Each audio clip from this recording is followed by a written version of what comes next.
बहुत समय पहले की बात है। एक गांव में एक किसान रहता था। उसे अपने खेत में काम करने वालों की बड़ी ज़रूरत रहती थी, लेकिन ऐसी खतरनाक जगह जहां आए दिन आंधी तूफान आते रहते हों, कोई काम करने को तैयार नहीं होता था। किसान ने एक दिन शहर के एक अखबार में इश्तिहार दिया कि उसे खेत में काम करने वाले एक मजदूर की ज़रूरत है। किसान से मिलने कई लोग आए, लेकिन जो भी उस जगह के बारे में सुनता वो काम करने से मना कर देता। अंततः एक सामान्य कद का दुबला पतला अधेड़ व्यक्ति किसान के पास पहुंचा। किसान ने उससे पूछा, क्या तुम इन परिस्थितियों में काम कर सकते हो? हाँ, बस जब तूफान आता है तब मैं सोता हूँ, व्यक्ति ने उत्तर दिया। किसान को उसका उत्तर थोड़ा अजीब लगा, लेकिन चूंकि उसे कोई और काम करने वाला नहीं मिल रहा था, इसलिए उसने उस व्यक्ति को काम पर रख लिया। मजदूर मेहनती निकला। वह सुबह से शाम तक खेतों में भ्रमण करता। किसान भी उससे काफी संतुष्ट था।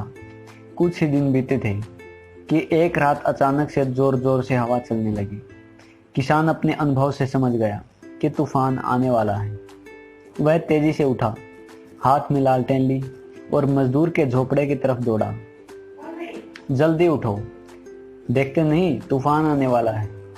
इससे पहले कि सब कुछ तबाह हो जाए, कटी फसलों को बांध कर ढक दो और बाड़े के गेट को भी रस्सियों से कस दो, किसान चीखा। मजदूर बड़े आराम से पलटा और बोला, नहीं जनाब, मैंने आपसे पहले ही कहा था कि जब तूफान आता है तो मैं सोता हूँ। यह सुनकर किसान का गुस्सा सातवें आसमान पर पहुंच गया। जी में आया कि उस मजदूर को गोली मार दे, पर अभी वो आने वाले तूफान से चीजों को बचाने के लिए भागा।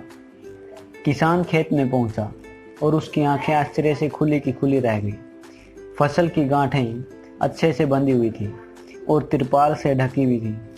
उसके गाय बैल सुरक्षित बंधे हुए थे और मुर्गियां भी अपने दड़बे में थी। बाड़े का दरवाजा भी मजबूती से बंधा हुआ था। सभी चीजें बिल्कुल व्यवस्थित थी। नुकसान होने की कोई संभावना नहीं बची थी। किसान अब मजदूर की यह बात कि जब तूफान आता है तब मैं सोता हूँ समझ चुका था, और अब वो भी चैन से सो सकता था।